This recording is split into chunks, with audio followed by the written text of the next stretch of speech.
중국의 자존심. 15. 만리장성. 4. 진시황제의 만리장성. 학계에서는 진시황제가 만리장성을 쌓은 목적에 대해 두 가지 가설을 제시한다. 첫째, 진나라가 북방 유목민의 공격으로부터 중국인을 보호하는 것이 아니라 오히려 그들을 공격하기 위해 만리장성을 쌓았다는 것이다. 한마디로 만리장성은 수비용이 아니라 공격용이라는 것으로 그동안 알려진 내용과는 전혀 다르다. 물론 여기에는 상당한 근거가 있다. 근래에 만리장성을 정밀 조사한 학자들은 매우 이상한 점을 발견했다. 북방에 건설된 성벽들이 농경지에서 상당히 멀리 떨어져 있고 초원과 상당히 가까이 있다는 것이다. 심지어 연나라의 성벽은 오늘날의 몽골 안쪽에서 발견되기도 한다. 이는 성벽이 외국의 영토를 점령하기 위한 시설임을 한눈에 보여준다. 성벽을 쌓으면 유목민을 그들의 영토에서 몰아내거나 정착시켜 통제하고 그들의 전략적 이점을 손쉽게 확보할 수 있기 때문이다. 사실 혈투를 벌이던 각 제후국은 전투에서 기동력 확보가 가장 중요하다는 것을 인식했고 이로써 기마부대를 확보하는 것이 승리의 관건임을 간파했다. 그런데 기마부대를 확보하려면 말을 사육해야 했는데 말은 아무 곳에서나 간단하게 사육할 수 있는 동물이 아니다. 이는 곧 말을 확보하려면 말을 사육할 줄 아는 유목민이 필요하다는 것을 의미한다. 하지만 유목민이 호락호락 중국인의 입맛에 맞게 말과 기사를 공급할 리는 없었다. 따라서 중국이 선택할 수 있는 방법에는 두 가지가 있었다. 하나는 그동안 상대조차 하지 않던 유목민을 우군으로 확보하는 것이고 다른 하나는 아예 그들의 거주지역을 점령해 직접 그들을 통제하는 것이다. 물론 중국인이 쉽게 생각한 것은 후자이다. 그러나 세상만사가 맘먹은 대로 되는 것은 아니다. 초원지대 가까이에 성벽을 쌓아 일부 유목민을 흡수하긴 했지만 관리비가 엄청나게 많이 들었다. 더욱이 그들이 흡수하지 못한 유목민이 근거지 가까이에 있어 유목민의 공격을 받기가 더욱 쉬웠다. 무엇보다 아이러니한 것은 전국시대의 성벽이 그동안 소규모 부족으로 나뉘어 있던 초원지대 부족을 결집시키도록 유도했다는 점이다. 이로써 중국은 이후 수백 년간 흉노 등과 지루한 혈투를 벌이지 않으면 안 되었다. 어쨌든 진시황은 그동안 각 제후국이 관리하던 장성을 하나로 통합시켰다. 나아가 기마민족의 약점을 누구보다 잘 알았던 그는 자체적으로 말과 기술을 육성해 북방 기마민족과 대등한 전력을 확보하겠다는 생각을 실천에 옮겼다. 일단 장성이 기마민족의 기습 공격을 어느 정도 막아주면 그가 육성한 기마부대로 얼마든지 그들을 격퇴할 수 있다는 전략이었다. 바로 이것이 진시황제가 중국을 통일하자마자 만리장성을 쌓게 된 기본 요인이라 할 수 있다. 보다 호전적인 북방 기마민족의 공격을 막는 동시에 통일된 중국 내에서 일어날지도 모를 각종 반란을 보다 신속하게 응징하기 위해 장성 내의 기마부대를 육성할 근거지를 확보했던 셈이다. 결국 널리 알려진 것처럼 수비형 만리장성이라는 말은 중국인의 호전성을 북방 기마민족에게 떠넘기기 위한 세기의 홍보 전술이라는 것을 알 수 있다. 둘째, 통일 후 전쟁에 동원되었던 많은 병사와 불평분자들의 안정된 생활을 보장해 주기 위해 대형 공사를 벌였다. 장성은 쌓는 것 자체가 경비가 막대하게 드는 사업이다. 실제로 장성의 유적을 보면 버드나무와 갈대를 단단히 묶은 것과 점토가 교대로 쓰였음을 알 수 있다. 어떤 지점에서는 3km 높이의 산꼭대기를 타넘어 장성을 세우기도 했다. 이 장성에 오르려면 줄로 끌어올리거나 노새의 꼬리를 이용해야 한다. 기중기가 없던 그 시대에 2톤이나 되는 화강암 석재를 어떻게 그 높이까지 운반할 수 있었는지는 불가사의한 일이 아닐 수 없다. 어쨌든 통일 전쟁에 동원된 방대한 군대를 유지하는 것보다 대규모 성벽을 건설해 군사들에게 일거리를 제공하고 전쟁을 미연에 방지하는 것이 훨씬 효율적인 일이었다. 무엇보다 진나라의 체제와 충돌하는 죄수들을 흡수해 이들을 산업 역군으로 만들 수도 있었다. 한마디로 만리장성은 실업자 구제와 강제노동 수용소 개념을 접목시켜 건설되었다는 것이다. 물론 장성을 건설하는 것은 어려운 일이지만 새로 창설된 국가라면 여러 가지 의미에서 시도해볼 만한 대형 사업이다. 한 예로 기원전 213년 형사재판을 담당하면서 공정을 기하지 못한 법관들을 만리장성 쌓는 곳으로 유배 보내 노역시켰다라는 글이 있다. 여기에서 김기엽 박사는 만리장성 건설의 특이성에 대해 새로운 시각을 적었다.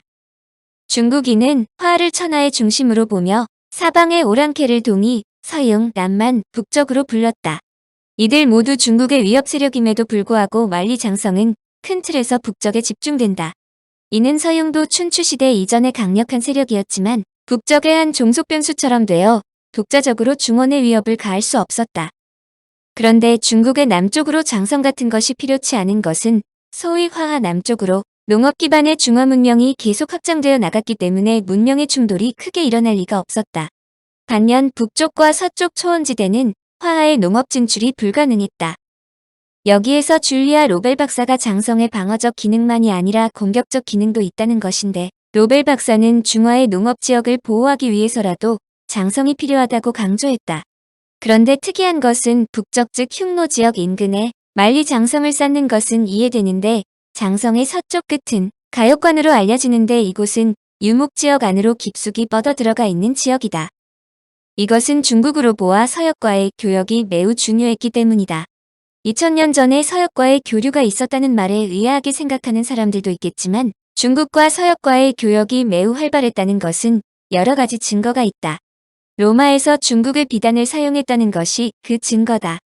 한마디로 이 교역로를 보호하기 위해 그 먼 거리 장성을 쌓았다는 것이다. 그런데 더욱 눈에 띄는 로벨 박사의 지적은 장성의 기능으로 오랑캐가 못 들어오게 막는 기능만이 아니라 중국인이 못 나가게 막을 수 있다는 것이다. 백성은 국가의 중요한 자원이므로 백성이 마음대로 떠나서는 국가의 손실이 된다. 농업기술의 발달에 따라 전에 유목지역이던 지역도 농지개간이 가능해지면서 농경지역이 북쪽으로 확장되는데, 그 확장을 국가가 통제하지 못하면 인적자원이 유출될 뿐 아니라 국가 외부 인접지역에 큰 경제권이 자라나 국가체제의 위협이 될 수 있다는 것이다. 유방의 굴욕. 진시 황제가 역사상 가장 큰 역사를 진행하며 국내를 안정시키자 진나라를 넘볼 외부 세력은 거의 없었다. 하지만 황제가 천하를 통일한 지 10여 년 만에 갑자기 사망하면서 호해가 이세 황제가 되었지만 곧바로 멸망한다. 이후 혼란이 거듭되다가 기원전 202년 유방이 제2 5년에 황제로 칭하며 통일 중국인 한나라를 세웠다.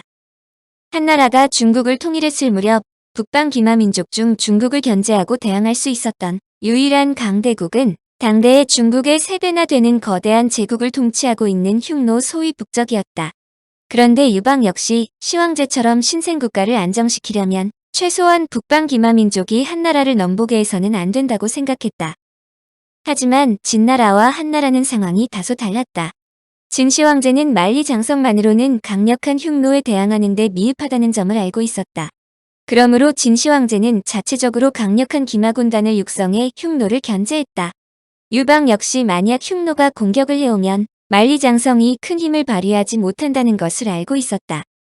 설사 만리 장성이 강력하게 구축되었을지라도 전략적인 면에서 효과적일 수 없다는 것은 역사가 증명한다. 칭기즈칸이 중국을 정복할 때 만리 장성은 그다지 장애물 구실을 하지 못했다. 어느 왕조보다 장성을 쌓는 데 공을 들인 명나라 역시 동북지방의 만주족을 막는 데 역부족이었다. 조금만 오해하면 취약 지점과 허점이 고스란히 드러났기 때문이다. 유방도 이를 잘 알았고 만리 장성은 시간을 조금 벌어주는 정도의 기능밖에 기대할 수 없다고 생각했다. 말의 진격을 다소 지연시킬 뿐이었던 것이다. 결국 유방은 강수를 두기로 했다. 우선 노관을 위치적으로 흉노와 접한 산동지역의 연왕으로 봉해 흉노와 대치하게 했다. 그런데 노관은 기원전 201년 흉노에게 투항하고 말았다. 유방은 흉노의 공격을 사전에 봉쇄하기 위해 보다 대담한 작전을 구사했다. 30만 대군을 동원해 흉노의 시조로 알려진 묵특선우를 공격했다. 선우는 탱리고 도선우의 약어로 탱리는 터키 몽골어에서 하늘을 뜻하는 탱그리의 음욕이며 고도는 아들이란 뜻으로 흉노의 왕을 의미한다. 하지만 기원전 200년의 공격은 엄청난 재앙으로 끝났다. 30%가 넘는 유방의 군사들이 동상에 걸려 전력에서 이탈하자 묵특은 자신의 군대가 허약한 것처럼 위장해 유방의 공격을 유도했다. 유방이 이미 끼를 덥석 물자 묵특은 기습 공격을 감행했고 대패한 유방은 백등산에서 일주일간 포위되었다. 패배에 직면한 유방은 천하를 통일한 자로서의 자존심을 꺾고 협상을 해 포위에서 풀려났다. 전에 오는 얘기로는 유방이 묵특의 왕비인 연지에게 사람을 보내 포위를 풀지 않으면 중국의 미인들을 잔뜩 보내 묵특을 연지와 떼어놓겠다고 위협했다고 한다. 어쨌든 묵특은 유방과의 협상에 응했고 당시 흉노와 한이 맺은 화친의 골자를 보면 한이 흉노의 속국이나 마찬가지였음을 알 수 있다.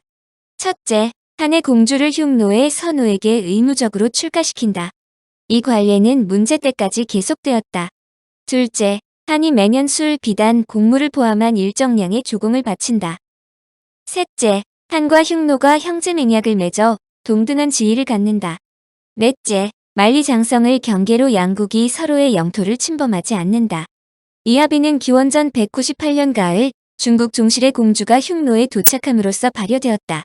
특기할 만한 일은 양국 조정의 왕위 변동이 있을 때는 새로운 혼인으로 동맹을 갱신했다는 점이다.